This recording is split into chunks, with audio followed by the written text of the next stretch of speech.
Bonjour à tous, je m'appelle Tristan Lafontas, vous êtes sur le 4e épisode de mon podcast dans lequel je vais vous parler de café. J'en ai déjà parlé dans le premier épisode où je vous parlais de la partie amont, donc les caféiers en Éthiopie, la fermentation des graines, toutes les choses sur lesquelles on n'a pas nous de maîtrise, ni la torréfaction d'ailleurs.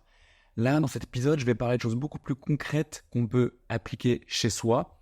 C'est toute la partie d'extraction du café, que ce soit expresso, filtre, French press et toutes les autres méthodes.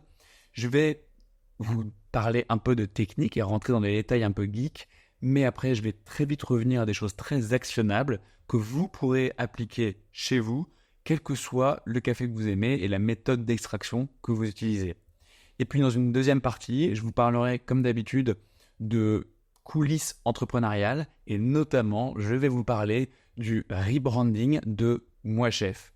Puisque ça y est, on change de nom, le nom Moi Chef va disparaître pour laisser la place à un nouveau nom que je vous révélerai à la fin de cet épisode. Et puis, vu que c'est un espace dans lequel j'ai le temps de raconter un peu plus de choses, je prendrai le temps de vous expliquer un peu plus en détail pourquoi Moi Chef disparaît et quel a été le processus, comment est-ce qu'on a géré ça et quelles seront les prochaines étapes pour ce nouveau nom que vous allez découvrir.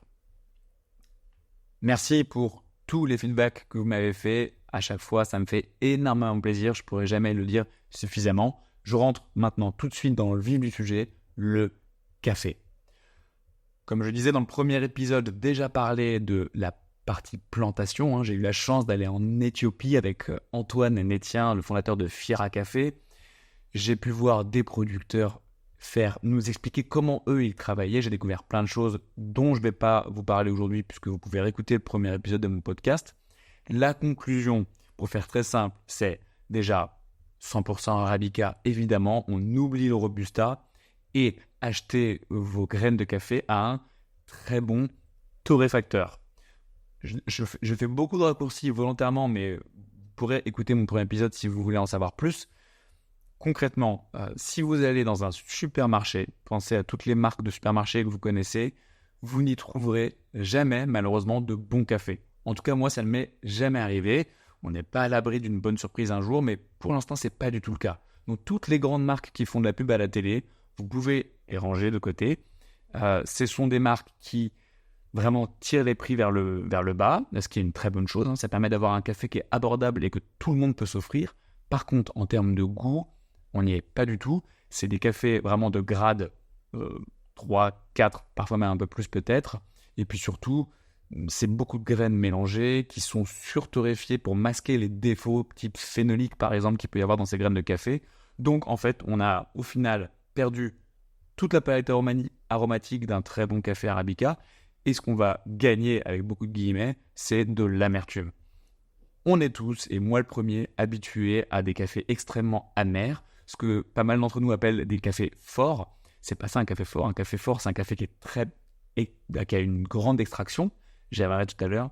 Mais un café amer, c'est un café généralement qui est trop brûlé, voire raté.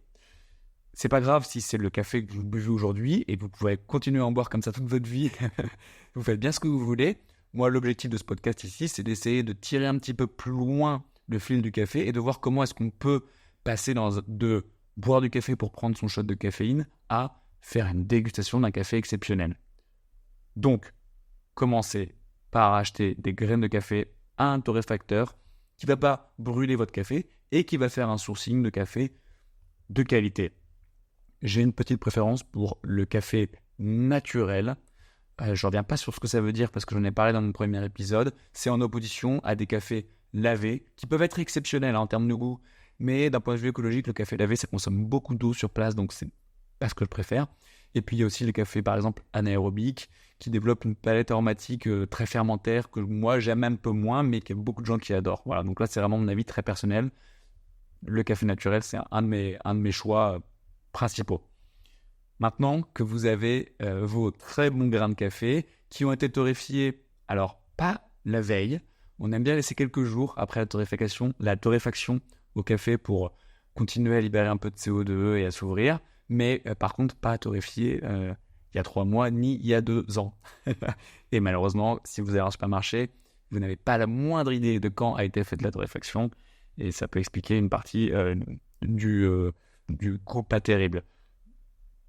Maintenant que j'ai dit ça, la deuxième étape pour avoir un bon café chez vous, parce que l'idée de ce podcast, c'est vraiment de vous donner des conseils actionnables pour pouvoir avoir un super café chez vous, c'est d'avoir un café en grains quand vous l'achetez et de le moudre chez vous. Vous pouvez utiliser un moulin électrique ou un moulin manuel, peu importe, mais vraiment, ça fait la différence. J'en ai déjà parlé rapidement dans le premier épisode. Je vous le redis ici parce que c'est trop important pour passer à côté. C'est un petit investissement, un moulin. Alors, il y en a des très peu chers. Vous pouvez commencer avec ça. Mais alors, un manuel pas cher, moi, je ne vous le conseille pas parce que je l'ai fait à une époque où j'avais vraiment pas une thune. Et c'est très vite fatigant parce que ce sont des meules de mauvaise qualité. Donc, on en a vite marre le matin d'utiliser ce moulin manuel cheap. Alors qu'un moulin manuel de grande qualité, je pense au Comandante que j'ai pu avoir à une époque, c'est un vrai bonheur. Ça reste un effort, mais beaucoup plus agréable, je trouve. Bon, maintenant que j'ai dit tout ça en intro, on rentre dans le vif du sujet. Le café qu'on boit, concrètement, c'est de l'eau et des grains de café. Jusque-là, je ne vous ai rien appris. Dans le grain de café, alors on appelle ça un grain de café, et c'est le mot que je vais utiliser dans ce podcast, même si techniquement, c'est pas ça. Ce qu'on appelle le grain de café, c'est en fait le noyau d'une drupe qu'on appelle cerise de café. La cerise de café, c'est une drupe. Ça veut dire qu'il y a une chair autour, c'est pour ça qu'on appelle ça une cerise, dans laquelle il y a un noyau et dans laquelle il y a un grain. Donc ce que nous on appelle le grain de café, c'est en fait le noyau, peu importe. Dans ce qu'on appellera dans ce podcast le grain de café, il y a 4 éléments principaux: le gras, les acides, les sucres et la partie fibre du grain. Plus on va faire une longue extraction, pousser notre extraction, plus on va récupérer de ces 4 éléments. Sachant que la fibre, c'est pas ce dont on a envie a priori. Donc, ce dont je vais beaucoup vous parler dans cet épisode, c'est comment bien maîtriser votre extraction en fonction du type d'extraction que vous utilisez chez vous. Ce qu'il faut bien comprendre, c'est une extraction trop poussée, en fonction des 4 paramètres que je vais vous expliquer juste après, va faire tendre votre café vers de l'amertume. Une sous-extraction va plus le faire tendre vers de l'acidité. Donc l'objectif, c'est de trouver un juste milieu. Les 4 variables que vous devez avoir en tête lorsque vous faites l'extraction de votre café, c'est d'abord la taille de votre mouture. Donc là, c'est vous qui allez la régler puisque vous avez suivi mes conseils et que maintenant vous avez un moulin électrique ou manuel chez vous. Vous allez choisir la taille de votre mouture en fonction déjà de l'extraction que vous faites derrière, mais aussi en fonction de vos goûts. Alors le mieux, ce que je vous conseille, si vous suivez tout ce que je vous dis là, c'est de d'abord faire ce que tout le monde fait. Si vous avez par exemple une French press, a priori, il faut avoir une mouture plus grossière, donc des morceaux à la fin qui ne sont pas très fins. Si vous avez une machine à expresso, votre mouture sera beaucoup plus fine, mais pas trop fine non plus. Là, le mieux, c'est de demander des conseils à votre torréfacteur, vous lui demandez quelle est la mouture parfaite pour votre type d'extraction. Plus la taille de votre mouture sera fine, plus il y aura d'extraction. Donc rappelez-vous de ce que je viens de vous dire avant, plus d'extraction égale plus d'amertume. Moins votre mouture est fine, moins il y aura d'extraction. Le deuxième paramètre, après la taille de la mouture, c'est la durée d'infusion. Plus l'infusion est longue, plus il y aura d'extraction, donc d'amertume. On n'a pas tout le temps la main sur la durée de l'extraction, puisque par exemple, lorsqu'on fait un café filtre, ou une V60 ou une Chemex, le seul impact sur la durée de contact entre l'eau et le grain, c'est la gravité. L'eau arrive, et puis la gravité va faire tomber l'eau, et elle va passer à travers ces grains. En fait, techniquement, il y a un autre paramètre, c'est la taille de votre mouture, parce que si vous faites une mouture beaucoup trop fine, l'eau va mettre plus longtemps à passer à travers le café. Mais dans certains cas, par exemple la French press, vous savez, celle où on mélange tout dans un bocal qui est souvent en verre et après on appuie pour séparer le solide du liquide, là vous avez clairement la main sur la durée d'extraction. Et si on oublie la French press sur une table pendant 10 minutes, l'extraction elle va être très très très poussée et vous allez avoir beaucoup d'amertume, beaucoup de matière dans votre French press. Donc là vous avez la main en l'occurrence. Sur votre machine à expresso, vous avez parfois la main si elle est très technique et que vous avez des paramètres sur votre machine à expresso. Si vous en avez une un peu bas de gamme, comme c'est mon cas, parce que moi je fais malin à parler de café, mais j'ai pas une super machine, moi, j'ai pas la main sur la durée d'extraction. Le troisième paramètre sur lequel vous pouvez avoir la main, c'est la température de l'eau que vous allez utiliser. Plus c'est chaud, plus il y aura d'extraction. Et inversement, plus c'est froid, moins il y aura d'extraction. C'est pour ça que à température très froide, on a ce qu'on appelle le cold brew, qui est très très peu développé ici en France. Moi, j'en buvais pas mal quand je suis allé en Australie. Le cold brew, c'est une infusion à froid. Donc là, c'est des infusions qui vont durer toute la nuit. Parce que vu qu'on est sur une température très froide, il y a très peu d'extraction. Et donc, pour rééquilibrer ce ratio, on va jouer sur un autre paramètre sur lequel on a la main, la durée de contact. Donc, température froide, très très longue durée de contact, pourquoi pas toute une nuit. Ça va donner des cafés qui sont extrêmement intéressants, au passage. Bon, ça, on ne le fait pas chez nous, parce qu'il faut une machine très complexe qu'on n'a pas. Par contre, à la maison, ce qu'on a souvent, c'est une bouilloire. Donc la bouilloire, s'il n'y a pas de température sur votre bouilloire, donc ça veut dire qu'elle va s'arrêter à 100 degrés, ce que je vous conseille, c'est d'arrêter quelques minutes, d'attendre quelques minutes avant de l'utiliser. 2-3 minutes, vous allez redescendre autour de 95 degrés, et là, vous serez à une température qui sera quasiment idéale pour faire votre infusion de café. Moi, personnellement, lorsque j'avais une Chemex à l'époque, un peu comme une machine à filtre ou une V60, j'ai arrêté ma bouilloire à 92 degrés parce que j'avais la chance d'avoir une bouilloire que je pouvais régler et je lui disais « tu t'arrêtes à 92 ». Et là, immédiatement, je faisais mon infusion. Sur le sujet de la température, j'en profite pour faire une parenthèse sur les Bialetti. Vous savez, la Bialetti, c'est cette machine à café italienne qui est hyper jolie. C'est très beau. C'est pas forcément ma préférée, notamment pour une raison, c'est que en chauffant l'eau jusqu'à ce qu'elle monte à ébullition, on chauffe également un petit peu le café qui est déjà dans la machine. Surtout si on a du gaz et que la flamme vient un petit peu lécher le côté de notre Bialetti. Ça peut altérer un petit peu le goût de votre café. Alors, le conseil que je peux vous donner, déjà pour un café parfait, moi je suis pas trop pour la Bialetti, même si vous avez acheté un très bon grain et que vous avez la bonne mouture, votre café en Bialetti sera déjà bien meilleur que 90% des cafés qui sont faits en France. Le petit conseil que je peux vous donner si vous adorez votre Bialetti, franchement moi j'adore ça, souvent quand je vais en vacances ou dans un Airbnb, il y a une Bialetti, je suis hyper content, bien plus content que d'utiliser une machine automatique dont vous connaissez le nom, dont je trouve les cafés absolument horribles. Le petit conseil pour la Bialetti, c'est de mettre de l'eau dedans déjà chaude.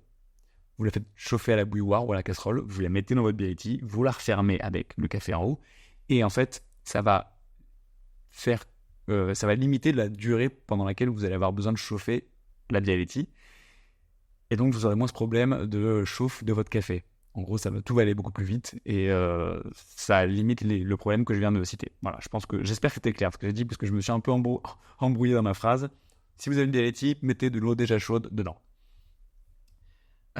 Et enfin, le quatrième paramètre, donc le premier, rappelez-vous, la taille de la mouture, le deuxième, la durée d'infusion, le troisième, la température, et enfin, le ratio d'infusion. Qu'est-ce que ça veut dire ? C'est combien de grammes de café pour combien de litres d'eau ou de millilitres d'eau.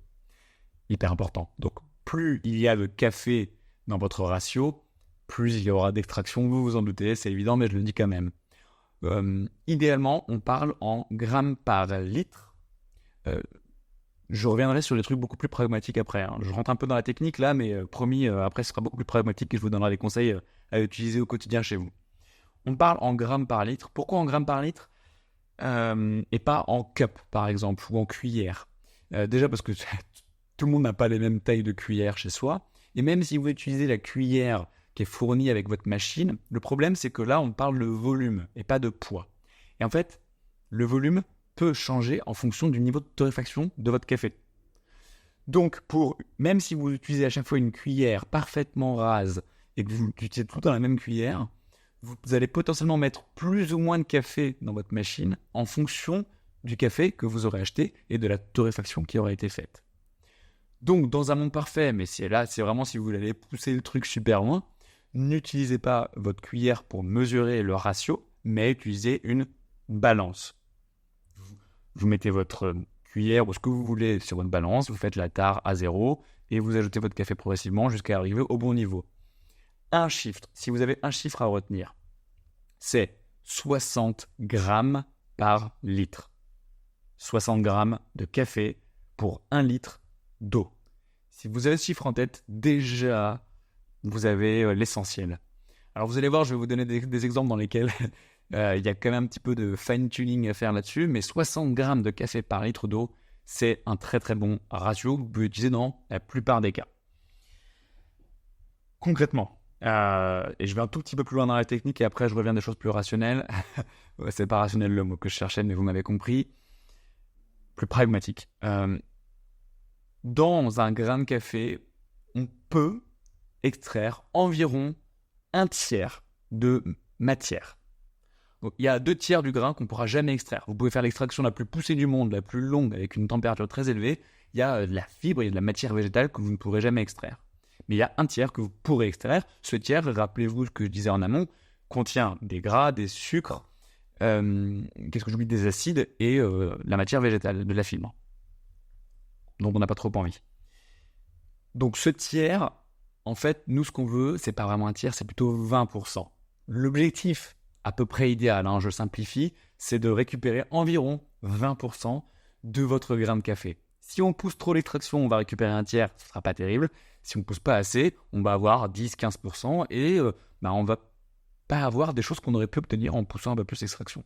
Donc il faut avoir le bon équilibre entre les deux. Avec 60 grammes par litre, la bonne température autour de 92-95 degrés, la bonne taille de mouture, a priori, vous serez dans les cordes pour atteindre ce chiffre d'or de 20%.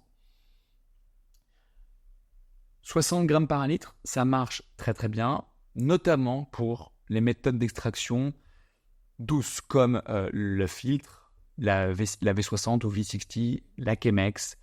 Mais pensez au filtre, la machine à filtre qu'on a à la maison, ça marche très très bien, 60 grammes par litre. Pourquoi je vous disais tout à l'heure que ce chiffre il est parfait mais pas complètement, c'est que sur certaines méthodes d'extraction, c'est différent. Je vous explique.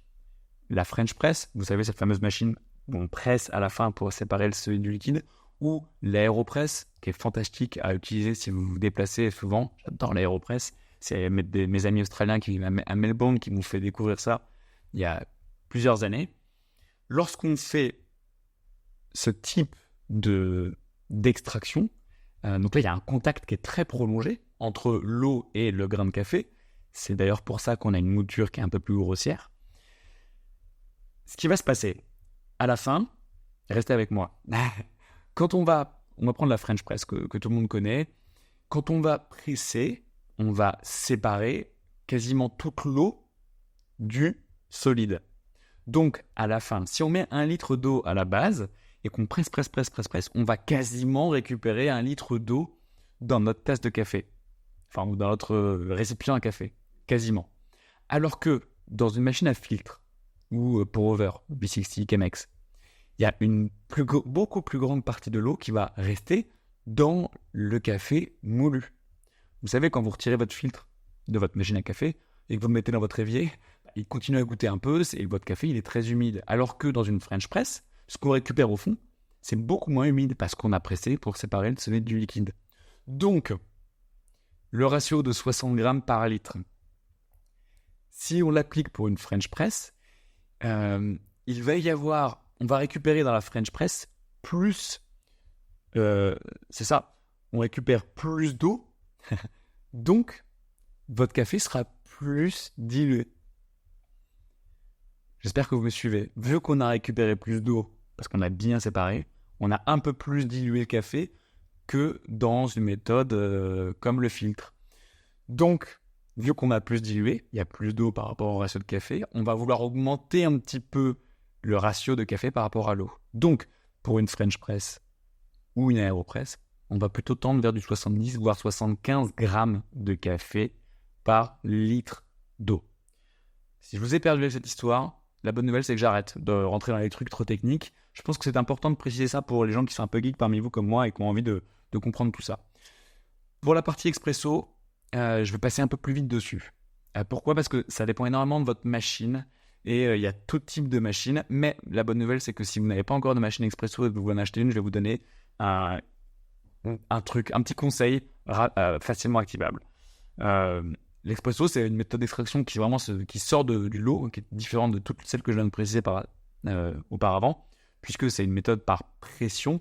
Donc là, le contact entre l'eau et le café est beaucoup plus rapide, ce qui d'ailleurs, paradoxalement, va vous donner un café beaucoup moins caféiné que dans une French press, par exemple. Puisque le taux de caféine, pour faire simple, c'est pas exactement vrai ce que je dis, mais pour simplifier, il est proportionnel au temps de contact entre l'eau et le grain de café. Donc dans une French press où ça va être quelques minutes, c'est beaucoup plus long que dans un café où ça va être 25-30 secondes le temps de contact. Donc un café très serré, il n'est pas du tout caféiné. Très très peu. Par rapport à un café filtre qui lui va être très caféiné. Concrètement, maintenant que j'ai terminé de vous expliquer tous ces sujets autour des méthodes d'extraction, je vous redonne quelques tips que j'ai notés, que je voulais quelques astuces que je voulais vous donner. Donc, rappelez-vous, on commence par acheter un très bon grain qui a été bien torréfié et la mouture, vous la faites chez vous. Si au moment où vous écoutez ce podcast, vous êtes au tout début de ce voyage de découvrir le café d'une autre manière et que ça vous emmerde d'acheter un moulin, je vous comprends, c'est pas grave. Vous pouvez temporairement sauter cette étape et acheter régulièrement un sachet de 200 grammes de très bon café moulu à votre torréfacteur ou aller dans un coffee shop et vous leur expliquez ce que vous avez comme machine chez vous. Vous aurez déjà un café qui sera incomparable avec celui que vous pouvez acheter en supermarché. Néanmoins, une fois que vous aurez compris la différence et que vous aurez découvert toutes les subtilités du café, je vous conseille vivement d'acheter un moulin et de moudre à la maison. Parce que très très vite, les arômes sont perdus dans un café qui est déjà moulu. Deuxième conseil, pour la machine à espresso, donc il y en a plein de styles différents. On oublie les machines automatiques auxquelles vous pensez avec des beaux acteurs qui en parlent parce que là, c'est une autre planète. C'est extrêmement pratique et j'en consomme quand je suis dans un Airbnb où il n'y a pas de Bialetti, par exemple. Le matin, pour me réveiller parce que je suis complètement drogué à la caféine, bien sûr que je prends une machine automatique et que je prends ce café-là. Mais c'est pas bon. Enfin, c'est vraiment, jamais j'ai eu un bon café qui est sorti de ça, comparé à ce que je suis capable d'avoir chez moi ou dans n'importe quel coffee shop. Si vous voulez passer à de l'expresso, là, les conseils que je vous donne, et une fois de plus, je le redis, je ne suis absolument pas sponsorisé ou biaisé dans ce que je vous dis. C'est vraiment juste le plaisir de partager ça avec vous. J'ai aucun intérêt financier dans ce que je vous dis. C'est Antoine Nétien, le fondateur de Fira Café avec qui j'étais en Éthiopie, qui m'a dit, écoute, pour les particuliers, une 2 longuilles à la maison, ça fait parfaitement le taf. Et pour les restaurants, si vous êtes restaurateur et que vous m'écoutez, il m'a conseillé la Jura. Pareil, je dis ça, j'ai aucun intérêt financier à vous dire ça. L'intérêt de la Jura, c'est qu'elle est quand même très simple, elle est automatique. Vous pouvez avoir 2 bus différentes, donc quand même faire 2 cafés en parallèle quand c'est la fin de cérémonie, c'est que vous êtes en rush. Et ça sort quand même des bons cafés dans la mesure où vous avez acheté un très bon café à la base, vous l'aurez noté. Voilà pour les conseils que je voulais vous donner autour du café. Les coordonnées sont les plus mal chaussées, évidemment. Moi, je vous parle de ça. J'ai une machine à expresso qui est franchement pas terrible. Alors, elle a un moulin intégré, donc mon café est moulu sur place. Par contre, c'est une machine d'une marque chinoise que j'avais achetée en panique à une époque où je m'étais cassé les 2 poignets. Il y a eu un période de ma vie qui était vraiment pas très drôle pour plein d'autres raisons. Et donc, je ne pouvais plus faire ma Chemex avec mon moulin manuel. Donc, j'ai tout revendu. Et j'ai acheté une machine où je pouvais appuyer sur un bouton avec mon coude et ça me faisait sortir mon café. Et ma conscience un peu écolo, enfin complètement écolo, fait que j'ai pas envie de l'acheter. Donc il faut d'abord que je la revende pour en acheter une autre. Bref. Même si c'est une machine de mauvaise qualité, je l'assume. Ça me sort des cafés. J'en ai un là dans cette tasse-là. Incomparable avec tous les bistrots dans lesquels vous pourrez aller n'importe où en France. Et même malheureusement encore aujourd'hui dans beaucoup trop de restaurants, même si de plus en plus de restaurants font l'effort d'avoir un très bon café en fin de service. Merci à ceux qui font cet effort, je sais que c'est compliqué. Et pour ceux qui disent, à juste titre, je peux pas me permettre de recruter un barista dans mon restaurant parce que c'est une compétence clé et après si il est malade, j'ai plus personne qui sait faire de café. Je comprends cet argument et je viens d'en parler très brièvement, avec une machine Jura ou autre chose automatique, vous pourrez déjà avoir un excellentissime café et ça a été une de mes plus grandes surprises lors de mon voyage avec Antoine en Éthiopie, le prix professionnel que vont pouvoir obtenir les membres du club Club Moi Chef, mais plus pour très longtemps, Club Moi Chef, club d'un nouveau nom dont je vais vous parler dans quelques instants, ou le tarif pro que peuvent obtenir les chefs, puisque les membres du club achètent au tarif pro comme les chefs, vous serez surpris de savoir à quel prix vous pouvez acheter du très très bon café, extrêmement bien sourcé et torréfié, comparé à des très grandes marques que vous connaissez tous et qui sont présentes dans tous les restaurants. Des fois, c'est le même prix pour un niveau de qualité qui est absolument incomparable. C'est un peu triste, mais c'est comme ça, c'est la loi du marché. Il y a des gens qui sont très bien implantés dans le monde de la restauration et qui vendent des cafés premium avec un goût que moi, à titre personnel, je trouve horrible, alors qu'il y a moyen d'acheter un très bon café. Bon, j'ai fini avec tout ça. Je vérifie, est-ce que j'ai pas d'autres tips à vous donner sur le café? Non, je pense que c'est déjà pas mal. S'il vous plaît, si ça vous a convaincu de changer ou si vous avez appris un ou deux trucs sur le café, envoyez-moi un petit message, ça me fait toujours extrêmement plaisir. Je vais vous parler de mes petites découvertes repas et après on parle du rebranding.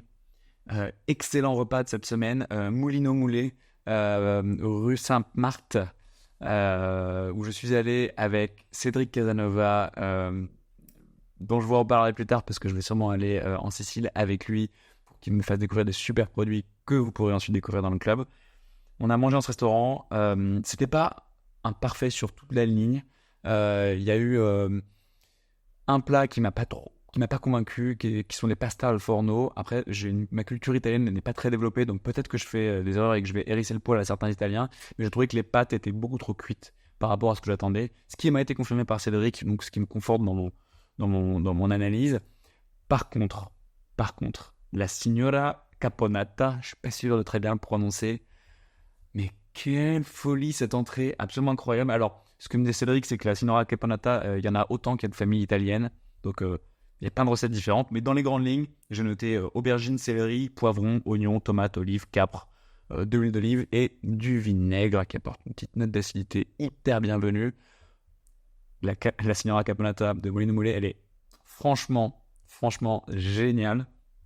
Ensuite, qu'est-ce que j'ai mangé de très très bon?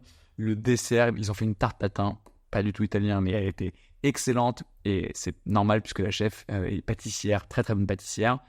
Et la focaccia qui est quelque chose vers lequel je ne m'oriente vraiment jamais. Je suis jamais excité quand je vois écrit focaccia parce que je trouve ça un petit peu trop chewy, un peu, il y a trop de mastication. Bref, je suis pas super excité par défaut. Mais voilà, la focaccia, elle était trop bonne et elle arrive. Quoi que vous ayez commandé, elle arrivera sur la table. Donc franchement, allez-y, rue Sainte-Marthe, très très très bien. Deuxième plat fantastique que j'ai pu déguster cette semaine, c'est chez Julien Alano, anciennement étoilé du Clair de Plume, dont on a fait la préouverture dans le cadre du club. Alors c'est à Beaulieu, c'est très loin dans le sud de la France, vers Avignon. J'étais trop content de revoir Julien. On a fait la préouverture de son nouveau restaurant qui s'appelle donc Jus Maison de Cuisine. C'est ça, je ne me trompe pas, Jus Maison de Cuisine. Et on a déjà passé un excellent moment avec lui. Et je voudrais mettre l'accent sur son kebab, qui n'est pas présenté comme ça lorsqu'il l'annonce. Mais quand ils ont amené l'assiette, d'un coup j'ai dit mais c'est un kebab. C'est un kebab qu'on se fait soi-même avec de la viande d'agneau d'excellente qualité, évidemment, qui est en complément d'un autre plat dans lequel il y a de l'agneau. Julien commande des agneaux entiers et travaille toute la bête, ce qui est un sacré challenge pour les chefs. Il y a de plus en plus de chefs qui font ça et je les félicite parce que c'est une démarche écologique et aussi technique assez challenging. Mais derrière, ça pousse à la créativité et notamment une partie de l'agneau est utilisée par Julien sous forme d'effiloché avec une harissa à la maison, une sauce blanche maison, plein de petits condiments et un tout petit pain. Alors, c'est pas un gros kebab, c'est un tout petit pain qu'on ouvre en deux, on met tout dedans. C'est hyper régressif et c'était vraiment très bon. J'ai terminé sur cette partie-là. Je vais passer sur le sujet geek que j'aborde régulièrement dans ce podcast. Enfin, régulièrement, c'est que mon 4e épisode, on ne s'emballe pas Tristan. Je passe dessus parce que je veux prendre un peu de temps. Déjà, j'ai été très geek sur le café. Et puis, je veux prendre un peu de temps pour vous parler du rebranding.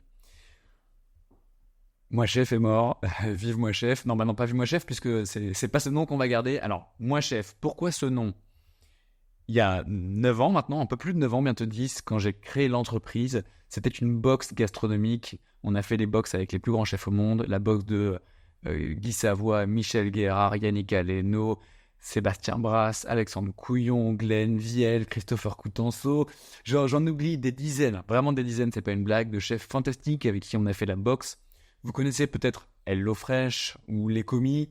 C'est le même concept. J'ai des ingrédients et une recette que je cuisine chez moi. Sauf que, à l'époque, c'était une box très très très haut de gamme. Je pense pouvoir dire la plus haut de gamme qui a existé au monde, parce que, pas grâce à moi, hein, mais grâce au chef avec qui on faisait. Cette box, à l'époque, on l'a appelée la box Moi Chef, ce qui avait beaucoup de sens. Moi, je deviens chef, un peu comme Michel Guérard à la maison, je refais sa recette. On a gardé ce nom lorsqu'on est passé de la box au club. Je vous passe les détails de cette transition, je pourrais en parler plus tard si ça vous intéresse. Envoyez-moi, mettez ce podcast sur pause, envoyez-moi un petit texto. Promis, je pourrais en parler avec grand plaisir. Quand on est devenu le club, déjà pour changer tout, le modèle économique, l'équipe avait pas mal changé. On n'allait pas en plus changer de nom sur lequel on avait quand même un peu capitalisé pendant toutes ces années. Donc on est devenu le club Moi Chef. Mais depuis le début, ce nom m'agace parce que, c'est très ambivalent. À la fois, je l'adore parce que c'est la boîte qui fait que je suis là aujourd'hui et que j'ai le meilleur job du monde pour moi. C'est peut-être pas le meilleur job pour vous, mais pour moi, c'est le meilleur job du monde de très loin. Donc j'adore ce nom, j'y suis attaché et en même temps, il n'a plus aucun sens. Moi, chef, non. Là, le club, c'est aider, soutenir les producteurs artisans qui bossent dans l'ombre des grands chefs. C'est leur apporter de la visibilité, c'est leur apporter de la communication. C'est aussi aider les chefs lorsqu'ils se lancent et qu'ils font la préouverture de leur restaurant, à un moment qui est hyper sensible pour eux, où c'est très délicat. Bref, on n'est pas dans le moi-je, et c'est un peu ce que notre nom reflète. D'ailleurs, c'est marrant, j'ai eu un nouveau membre au téléphone, comme tous les nouveaux membres du club, je l'ai eu au téléphone il y a 2 jours. Et je lui ai dit, bienvenue au club Moi Chef. Ah tiens, c'est peut-être la dernière fois que je dis ce nom, puisque je lui explique qu'on est en train de changer. Et là, il m'a dit, c'est une bonne nouvelle, parce que ma femme, quand je lui ai dit votre nom, elle m'a dit, c'est un peu moche, non? Alors non, c'est pas moche, mais bon, si, un peu. Ça fait donc un bout de temps que je réfléchis à changer de nom. C'est jamais le bon moment. Ça va être difficile pour les membres actuels qui sont habitués à ce nom. Ça va être très difficile pour moi, qui ne vis que pour Moi Chef depuis 9 ans. Mais il était temps. Comment ça se passe un changement de nom? C'est vraiment pas simple. On en parle déjà, on voit si tout le monde est d'accord. Tout le monde ne l'est pas, évidemment. Et puis au bout d'un moment, quand même, on sent qu'il y a une forme de consensus. On se dit, ok, il est temps de changer de nom. C'est jamais le bon moment, mais peut-être qu'on peut le faire maintenant. On a contacté le directeur artistique qui s'appelle Thomas, qui a créé le branding de Moi Chef à l'époque. C'est pas lui qui avait choisi le nom, c'est moi qui l'avais imposé. Enfin, moi et Romain, mon associé à l'époque. Mais il avait fait la direction artistique.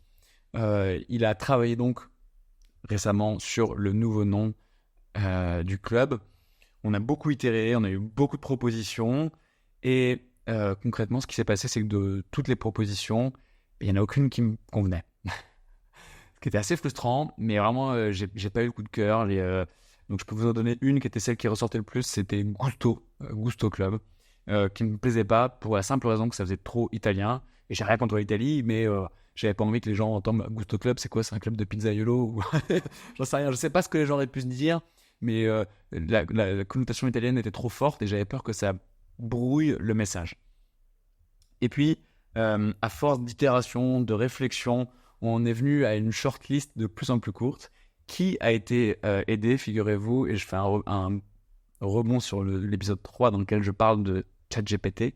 Et je me suis beaucoup aidé de ChatGPT pour faire ma réflexion. Donc le nom, c'est pas ChatGPT qui a décidé du nom du club, bien évidemment, mais par contre, pour avoir une sorte de ping-pong, d'aller-retour, c'est hyper intéressant, typiquement pour trouver des synonymes. Il n'y a rien de plus efficace que ChatGPT. Il y a des sites qui existent pour ça, mais sauf que là, on peut beaucoup plus cadrer. Et comme j'en ai parlé dans l'épisode précédent, si on travaille bien les prompts, donc les questions qu'on pose à l'outil, on est capable d'avoir des réponses qui sont beaucoup, beaucoup plus précises et contextualisées par rapport à ce qu'est le club. On a une shortlist avec plein de noms, je pourrais vous les partager. Il y a eu Ambrosia, il y a plein de choses comme ça. Et ça y est, c'est le moment où je vous donne le nom. on a décidé que Moi Chef deviendrait Pépite. Pépite au pluriel, Pépite Club. Pourquoi ? Je ne suis même pas sûr d'avoir besoin de l'expliquer. Ce nom, j'en suis trop fan. Il s'avère que depuis qu'on a cette idée en tête, je le place à plusieurs reprises. Je l'ai placé plein de fois dans ce podcast, dans les newsletters qu'on envoie. Pour rappel, mon job, c'est de parcourir la France et le monde pour aller dénicher des pépites qu'on va mettre en avant dans le club. Et on organise également des soft openings dans lesquels on déniche des pépites qui vont potentiellement devenir des grands chefs de demain. Il y a une forme d'évidence. Quand on a eu ce mot sous les yeux, je me suis dit, mais pourquoi il n'y a pas pensé plus tôt ? Je le teste depuis maintenant 2 ou 3 semaines. Peut-être que certains d'entre vous qui entendent ce podcast se disent « Oh, je comprends pourquoi il me dit ça la dernière fois. » Je trouve que ça marche extrêmement bien. J'en suis très content. Alors évidemment, je suis conscient que ça ne va pas immédiatement prendre auprès de tout le monde. Quand on a un attachement fort à un mot comme Moi Chef, la transition peut être un peu longue. La bonne nouvelle, c'est que c'est un mot qui est quand même simple, qui est très évocateur, qui est, je pense, parfaitement représentatif de qui on est, de ce qu'on fait. Vous l'aurez compris, je suis très très très content de ce nouveau branding qui va d'ailleurs évidemment se décliner en un nouveau branding visuel aussi. Alors là, typiquement, autant de Moi Chef et Pépite, il y a un pas assez fort. Sur la charte visuelle, vous verrez, c'est pas une révolution, c'est une évolution. On garde la même contreforme, on garde le même rouge typique de Moi Chef, le fameux E2001A. Enfin, personne ne le connaît, mais moi je le connais par cœur, ce code hexadécimal de notre rouge. Il y aura quand même des évolutions, bien évidemment, mais vous n'allez pas être perdu en retournant sur notre site. Ces évolutions, maintenant que je vous ai dit ça, déjà je suis hyper curieux de savoir ce que vous pensez de ce nouveau nom. Même si vous le savez, je suis quelqu'un de très sensible, donc attention, si jamais vous n'aimez pas, pesez vos mots, s'il vous plaît. Mais bon, je reste convaincu que c'est un très beau nom pour le club. Concrètement, qu'est-ce que ça veut dire pour la suite ?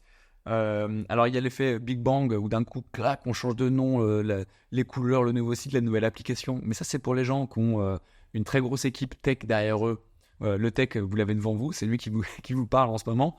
Je peux pas me permettre un changement Big Bang comme ça. Donc, les évolutions du branding vont se faire progressivement. Il y a un moment où il y aura une espèce de mix des deux. Ce sera peut-être pas la meilleure période, mais peu importe. C'est pas comme si le monde entier regardait le design du site moichef.fr qui donc va changer et qui est pépiteclub.fr progressivement. Voilà, donc on en est là.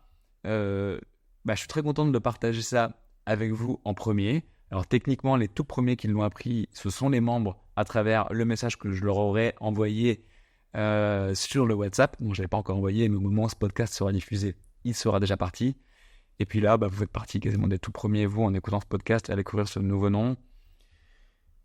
Si vous avez des questions, je ne suis pas rentré trop en détail sur ce processus de rebranding. Si vous avez des questions, n'hésitez pas. Dans tous les cas, je vous souhaite à tous un excellent dimanche si vous écoutez ce podcast au moment où il sort, dimanche à 10h, automatiquement sur YouTube et toutes les autres plateformes. Avant d'aller faire autre chose, manger quelque chose de bon, boire un bon coup, n'hésitez pas à prendre les quelques secondes que je ne prends jamais comme un égoïste pour noter ce podcast. Je devrais le faire, j'ai même pas noté le mien. Donc je vous en veux pas si vous ne le faites pas, parce que moi-même je suis un mauvais élève, mais sachez que ça me fait super plaisir si vous vous abonnez à ma chaîne YouTube ou au podcast, que ce soit sur Spotify, Deezer, toutes les plateformes que vous connaissez. Dans tous les cas, mangez plein de bonnes choses qui sont bonnes au goût, bien sûr, mais aussi bonnes pour notre planète, pour notre santé et pour les femmes et les hommes qui travaillent ces produits. Je vous souhaite à tous une excellente semaine et on se retrouve dans une semaine pour l'épisode 5 de ce podcast.